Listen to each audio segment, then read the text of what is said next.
ನೀವು ಬರೀ ಮಸಿಯನ್ನು ಬೆಳೀತಾ ಇದ್ದೀರಿ, ನಾವು ಬೆಂಕಿಯನ್ನೇ ಹಚ್ತೀವಿ.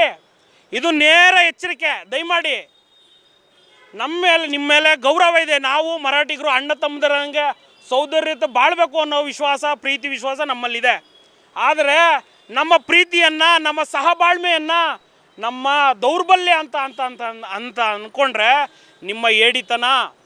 ಇದಕ್ಕೆ ಮುಂದಿನ ದಿನಗಳಲ್ಲಿ ನಮ್ಮ ಕನ್ನಡಿಗರಿಗೆ ಏನಾದರೂ ತೊಂದರೆಯನ್ನು ಕೊಟ್ಟರೆ ಮುಂದಿನ ದಿನಗಳಲ್ಲಿ ಇದಕ್ಕೆ ಉಗ್ರವಾದ ರೂಪವನ್ನು ಇದು ಪಡ್ಕೊಳ್ತದೆ ಅಂತ ನೇರವಾಗಿ ಎಚ್ಚರಿಕೆಯನ್ನು ಕೊಡ್ತಾ, ಇದರ ಜೊತೆಗೆ ಸರ್ಕಾರ ಮರಾಠ ಅಭಿವೃದ್ಧಿ ನಿಗಮ ಏನು ಮಾಡಿದೆ ಇದನ್ನು ಕೂಡಲೇ ಅದನ್ನು ರದ್ದುಗೊಳಿಸಬೇಕು.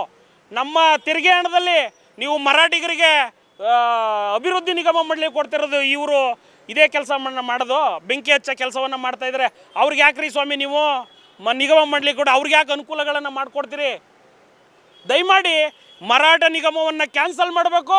ಈಗೇನು ಪುಂಡ್ರ ಅವಳಿಗಳು ಜಾಸ್ತಿ ಇದೆ, ಇದನ್ನು ಕಡಿವಾಣ ಹಾಕುವಂಥ ಕೆಲಸವನ್ನು, ಕಾನೂನು ಸುವ್ಯವಸ್ಥೆ ಕಾಪಾಡಬೇಕು ಅಂತಂದರೆ ಮುಖ್ಯಮಂತ್ರಿಗಳು ಮತ್ತು ಗೃಹ ಸಚಿವರು ಇದಕ್ಕೆ ಕಡಿವಾಣ ಹಾಕುವಂಥ ಕೆಲಸವನ್ನು ಮಾಡಬೇಕು.